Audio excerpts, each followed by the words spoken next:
यात्रा इन अंगूरों के साथ। देखिए पहाड़ी अंगूर कितने फर्स्ट क्लास लगे हुए हैं। यहाँ देखिए, ये देखिए क्या गुच्छा लगा हुआ है, क्या बेहतरीन गुच्छा यहाँ पर लगा हुआ है। और आज हम अपने मित्र मंडली के साथ तैयार हैं जाने के लिए। ये बहुत बेहतरीन, बहुत बेहतरीन, बहुत ज़बरदस्त। और शायद ये गांठ वाले अंगूर नहीं है ना, मगर गांठ के हैं। तो यहाँ देखिए ये अंगूरों की क्या खूबसूरत पैदावार यहाँ पर हुई है। बहुत प्यारे से अंगूर।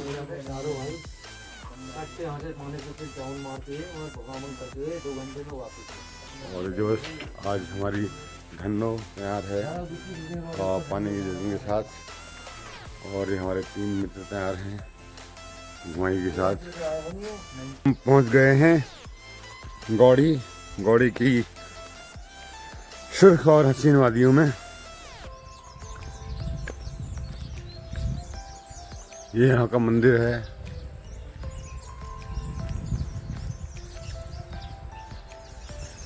अब देखो इतना खर्चा तुमने यहाँ पर किया, किस हेतु, उसका हेतु तो कोई बता दो मुझे। दिखने में सुंदर लग रहा है। यहाँ पर एक पार्क होता तो और ज़्यादा अच्छा लगता है। इन प्लेस मंदिर। चलिए खैर कोई बात नहीं, यहाँ पर भी काफ़ी खर्चा किया गया है मंदिरों पे और दिखने में सुंदर लग रहे हैं। यहाँ पर पार्क बनता तो यहाँ ज़्यादा टूरिस्ट आते और लोग जो है उसको ज़्यादा इंजॉय कर पाते हैं। और एक खामोश मंदिर किसी काम के मुझे लगते नहीं है। चलिए हम चलते हैं आगे की तरफ। और ये आ गई हमारी नदी।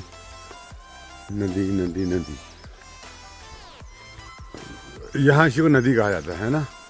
पहाड़ों में जो छोटे नाले हैं इनको ही नदी कहा जाता है, जबकि these are not rivers, these are just canals. Where is the big stone. बहुत बढ़िया, हम पहुँच गए हैं नदी के उस स्थान पर जहाँ पर हम अपना वीडियो शूट करेंगे। और अभी एक गाय भी देखो कितने मज़े से पानी पी रही है और शुद्ध पानी पी रही है। अब ये जो दूध देगी वो कितना शुद्ध होगा आप समझ सकते हैं।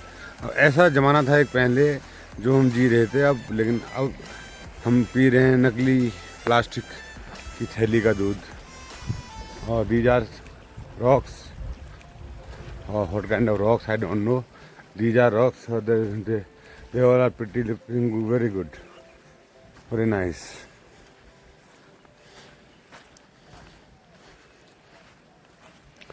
And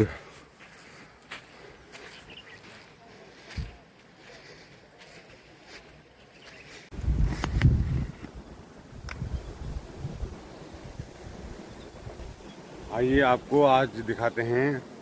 असल में I have forgot my bottle of water, so I will drink water without any utensil. What is it? Nothing. Yes, yeah. Now I can see drink water from here. You can see.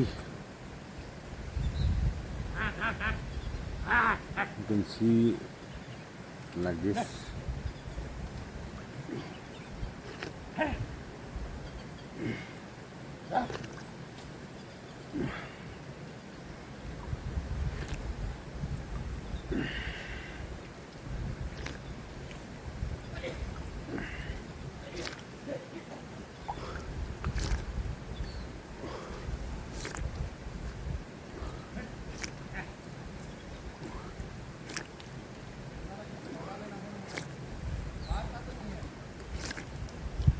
Thanks, धन्यवाद नदी,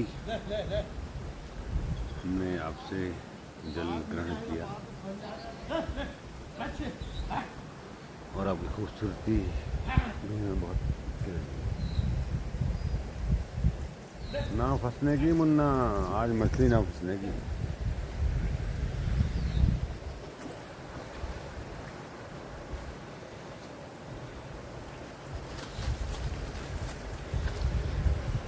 सारे पत्थर हैं और इस पत्थर की coat लेते हैं यहाँ। यहाँ पर चढ़ जाते हैं चढ़ाने जैसे, लेकिन हम चढ़ेंगे इस प्रकार से।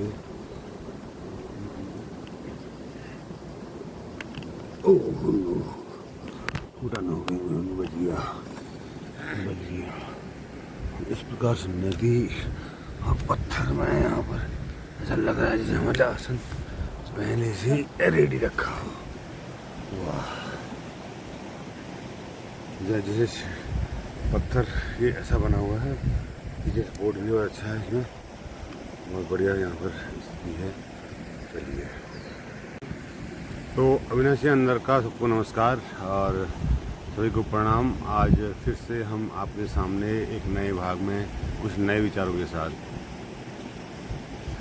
मैं अभी यहाँ आ रहा था गौड़ी, तो यहाँ पर मैंने देखा कि बहुत खूबसूरत 2 मंदिर बने हुए थे नदी के किनारे। मुझे दिखा कि वो बहुत खूबसूरत लग रहे हैं नदी के किनारे। अब 2 अर्थों में मैं बात कहूँगा यहाँ पर। वो एक अर्थ में अच्छे भी हैं और एक अर्थ में बेफजूल भी हैं। अच्छे इसीलिए कि जो हमारे देवी देवता हैं या हमारे पितर हैं, वो अगर जब तक उनको शरीर नहीं मिलता तो वो एकांत जगहों में रहना पसंद करते हैं। अब किसी चेतना के लिए किसी छत की तो आवश्यकता है नहीं, पर उसके नाम पर अगर वो बनी हुई हो तो उसको लगता है हाँ अटैचमेंट उसका बन जाता है उस चीज़ से, और इसीलिए वो चेतनाएं वहाँ पर इर्द गिर्द मौजूद रहती हैं। इस अर्थों में मंदिर का होना सार्थक है।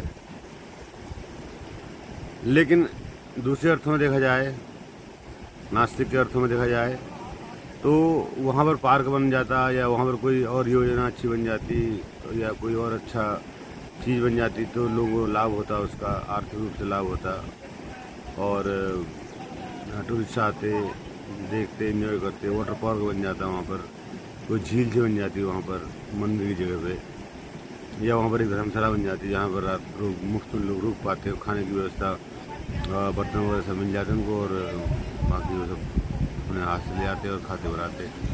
तो इस प्रकार की व्यवस्थाएं की जाती तो ज़्यादा अच्छा रहता एक नास्तिक की धारणा से।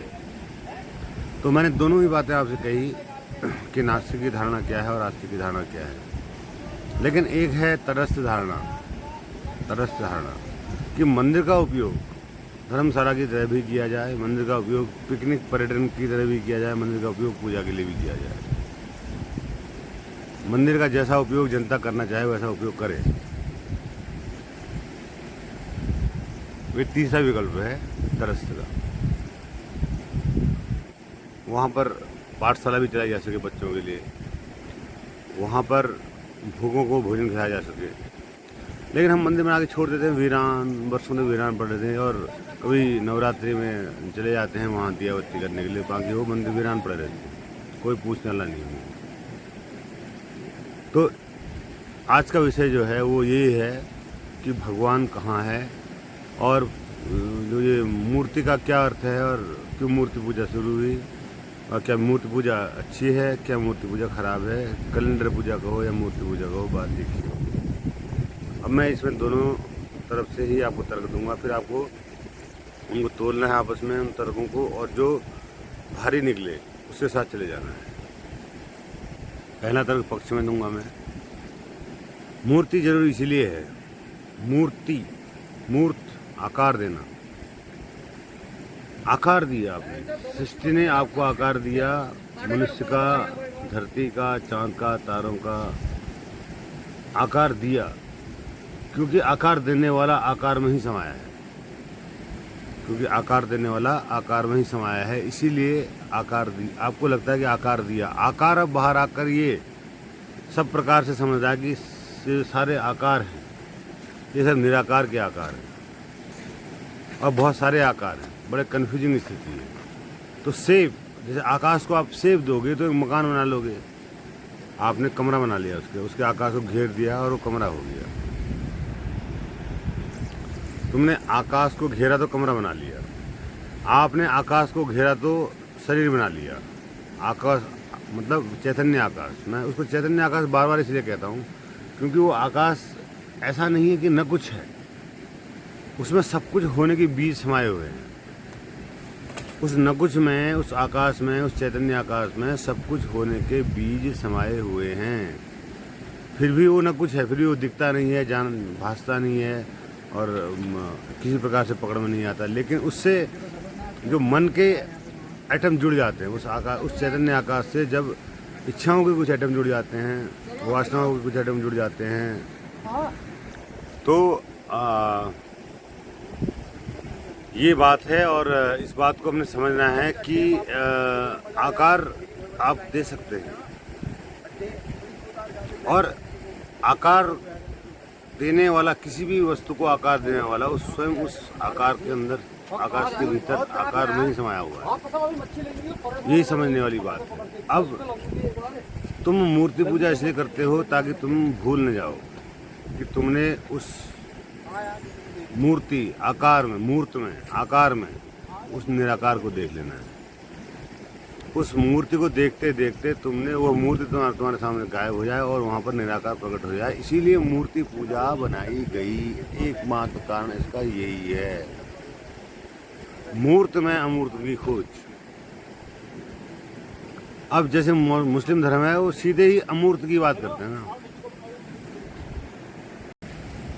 तो मूर्त को रूप देने, मूर्त में अमूर्त देखने की कला जो मोमडन धर्म में है, वो सीधे आप संभव नहीं है ना, सीधे आप संभव कर ही नहीं सकते उसको। सीधे संभव करने का मतलब क्या है कि आप जो है एक प्रकार से अमूर्त में अमूर्त को देख रहे हो। अमूर्त ये बहुत कठिन साधना है, तो इसलिए मुस्लिम धर्म भटक गया। बात बहुत गहरी, वहाँ पर फिलॉसफी तो बहुत गहरी हुई थी, बहुत गहरे तलों में फिलॉसफी गई थी, दर्शन गया था कि अल्लाह तू अकबर है, सबसे बड़ा है, सबसे बड़ा। अब सबसे बड़ा कहते ही मतलब फिर उससे छोटा, फिर उससे छोटा, फिर उससे छोटा, फिर छोटा छोटा छोटा छोटा। सबसे बड़ा कुछ हो ही नहीं सकता है संसार में। सबसे बड़ा, सबसे छोटा नंबर अगर आप एक कहते हो प्राकृतिक संख्याओं में, तो सबसे बड़ा नंबर तो कोई है ही नहीं। तो सबसे बड़ा अल्लाह कैसे हो गया? पहली बात। और सबसे छोटा भी कौन है? क्या एक, क्या जीरो, क्या -1, क्या -2? वहाँ भी अनंत है। सबसे छोटा भी क्या है? कुछ भी नहीं। सबसे बड़ा भी क्या है? कुछ भी नहीं। तो है क्या? तुलना, चुनाव, छोड़ देना, यही सबसे बड़ा है। ये तुलना ही छोड़ दी, कौन बड़ा है कौन छोटा है, डोंट केयर।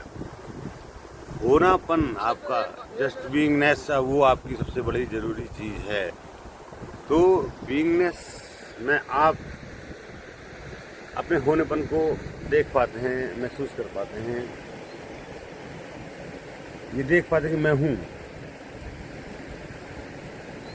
होना ही काफी है। आप कैसे हैं, अच्छे हैं या बुरे हैं, वो छोड़ दीजिए। आप अमीर हैं, गरीब हैं, ये छोड़ दीजिए। आप सुंदर हैं, असुंदर हैं, ये भी छोड़ दीजिए। आप होशियार हैं, मूर्ख हैं, आप ये भी छोड़ दीजिए। आप दो ध्रुवों को छोड़ दीजिए। आप अपने होने में स्थित रह जाइए बस कि मैं हूँ, यही काफ़ी है। देखो, प्रकृति की व्यवस्थाएं इतनी खूबसूरत हैं, पत्थर भी किसी राजसी सिंहासन से कम नहीं लग रहा है।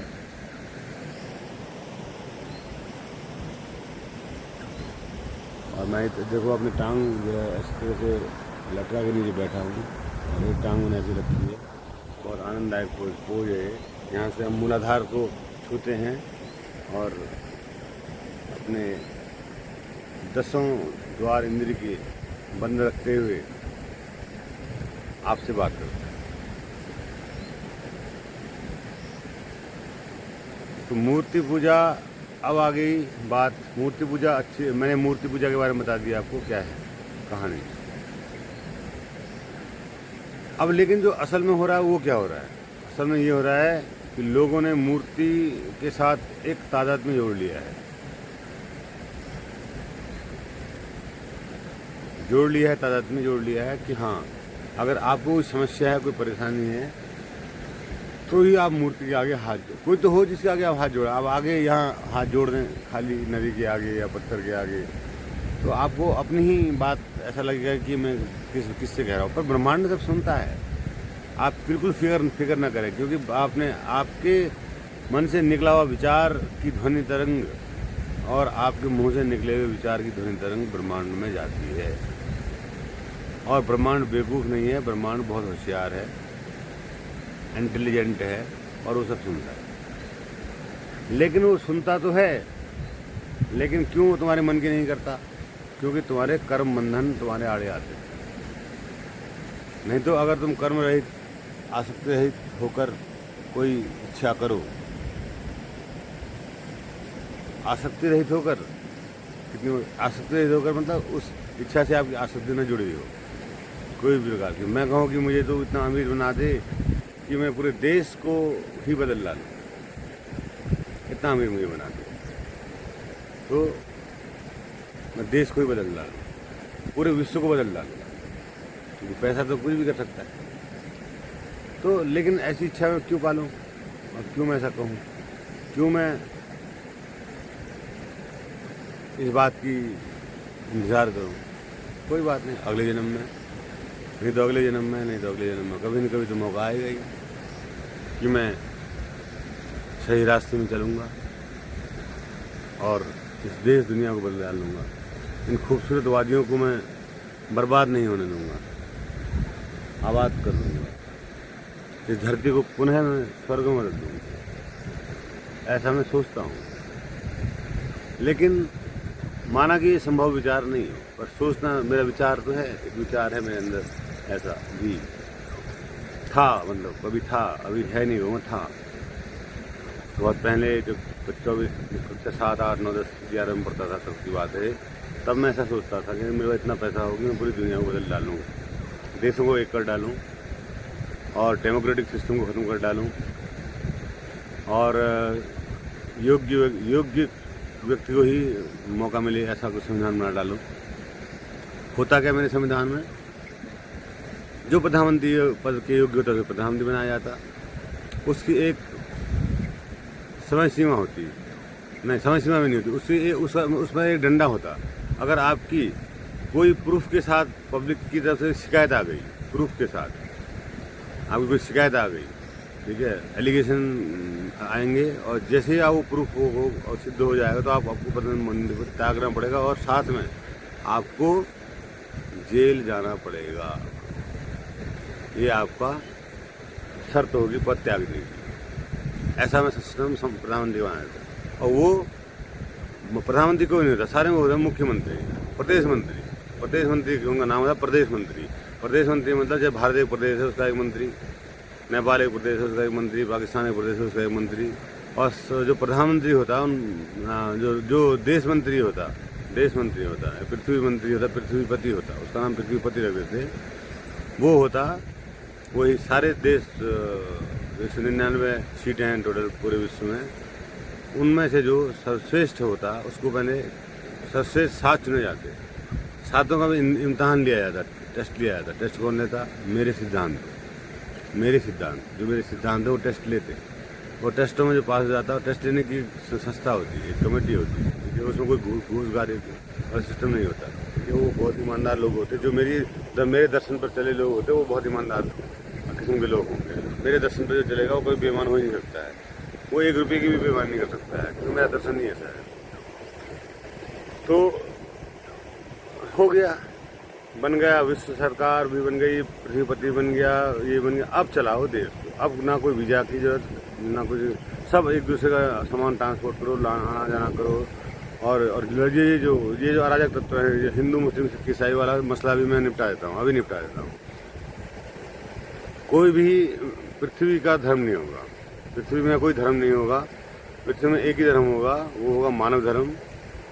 और मानव धर्म ही नहीं कहूँगा उसको, बल्कि जीव धर्म। जीव का धर्म क्या है? तुम मनुष्य जीव रूप में जीवित हो तो तुम्हारा धर्म क्या है? चींटी के रूप में जीवित है, और चींटी के प्रति तुम्हारे क्या कर्तव्य हैं, मक्खी के प्रति तुम्हारे क्या कर्तव्य हैं, या अन्य जीवों के प्रति तुम्हारे क्या कर्तव्य हैं, उनके प्रति तुम्हारे क्या कर्तव्य हैं, वो सारे उस लिस्ट में लिख दिए जाते हैं। तो कोई भी किसी जानवर के साथ अराजक व्यवहार नहीं करता, कभी इस तरह का हत्या वो नहीं होती। और उसके लिए फिर कठोर दंड की व्यवस्था होती। कठोर दंड ऐसा कि अगर आपको सज़ा मिल रही है तो पूरे पब्लिक के सामने मिल रही है, सबके सामने मिल रही है। और भी उसमें कुछ सुधार करने की जरूरत पड़ेगी मुझे, तो मैं सुधार कर देता। अभी तो मेरी उम्र 46 साल है, मेरे पास 70 साल और है। 70 साल तक की मेरी उम्र है, मान लो 76 साल। तो इतने साल में भी अगर मुझे मौका मिले प्रधानमंत्री बनने का, तब भी मैं देश का विकास असली मायने में कर दूँगा। असली मायने में क्या होता है देश का विकास करना। टैक्स सिस्टम इतना खतरनाक होगा कि वो समझ में नहीं आएगा किसी को। एक आदमी 10 लाख रुपया सालाना कमा रहा है, कोई टैक्स नहीं दे रहा है। जो 10 लाख से 20 लाख कमा रहा है, टैक्स आपका 10% बढ़ जा रहा है। 20 से 30 में उतना, फिर 30 से 40 में उतना, फिर उसमें बढ़ते जाएगा। 10 लाख के ऊपर टैक्स बढ़ता जाएगा। और चाहे दुकानदार हो, ट्रांजेक्शन हर एक व्यक्ति का ट्रांजेक्शन चेक किया जाएगा। किसने आज कितना ट्रांजेक्शन किया वो रिकॉर्ड रहेगा सरकार के पास। आपने फ़ोन पे से कितना ट्रांजेक्शन किया, दुकान में बैठे कितना ट्रांजेक्शन हुआ, क्या तुम्हारी कमाई रही, कितने का तुम सामान लाए, कितने का तुमने क्या बेचा। हर एक चीज़ का डाटा सरकार के पास रहेगा। अब तुमने बेईमानी अगर तुम्हारे मन में बेईमानी होगी भी तो भी बेईमानी नहीं कर सकते।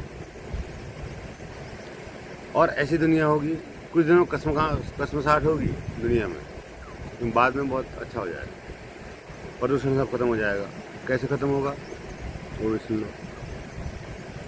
ये जो फालतू के हमने चीज़ें मार्केट में लॉन्च की हुई हैं, जितनी पुड़ियाँ हैं खाने वाली, सब बंद।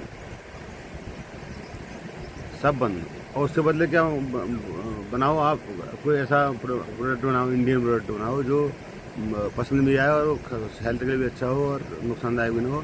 तो उसका जो लोग वहाँ से बेरोजगार हुए उनको वहाँ लगा दो और ये सब चीज़ें बंद कर दो। सिगरेट एक, ओनली 1 सिगरेट। बीड़ी एक, ओनली 1, बस 10 बीड़ियाँ नहीं, वो कंपनी उसमें रजिस्टर कर दो। बिस्किट एक, 10 बिस्कुट नहीं, एक बिस्कुट, अच्छा सा बिस्कुट, बहुत बढ़िया सा एक, बस। ऐसे करते करते बहुत सारे फैक्ट्रियों को हम बंद भी कर देंगे, उनको मर्ज भी कर देंगे। और इसमें कुछ सुधार की अवस्था होगी तो वो अमेंडेड उसको किया जा सकता है कि कोई बात ब्रह्म वाक्य है ऐसा भी न कहें, लेकिन निगलती ब्रह्म वाक्य की तरह है मेरी बातें सारी। और मैंने ऐसा कह दिया है तो इसका मतलब इसके पीछे कोई बात होगी तभी कहा है। तो इस प्रकार से हम देश की व्यवस्था को सुधार सकते हैं। अब है मूर्ति पूजा का विरोध। मूर्ति पूजा की हमने क्या कर दी, तारीफ कर दी। अब है मूर्ति पूजा का विरोध इसीलिए कि इतनी सारी मूर्तियों बनाने में जो खर्चा आता है, समय लगता है, टाइम लगता है, वो क्यों बर्बाद करते हैं आप। पत्थर की मूर्ति में थोड़ी भगवान होता है। अगर पत्थर की मूर्ति में भगवान होता तो हर पत्थर में मूर्ति है। इस पत्थर के फालतू पत्थर को निकाल दें, यहाँ बुद्ध निकल आएंगे, यहाँ राम निकल आएंगे, यहाँ हनुमान निकल आएंगे। जिस पत्थर में बैठा हूँ इसमें इसका अगर फालतू पत्थर निकाल दिया जाए तो इसमें भी कोई न कोई निकल आएगा जिसको हम निकालना चाहें। अभी हम ही है ना निकालने वाले, तो हम जिसको निकालना चाहें उसको निकाल सकते हैं। तो हमारा निकाला हुआ भगवान हमसे बड़ा तो हो नहीं सकता।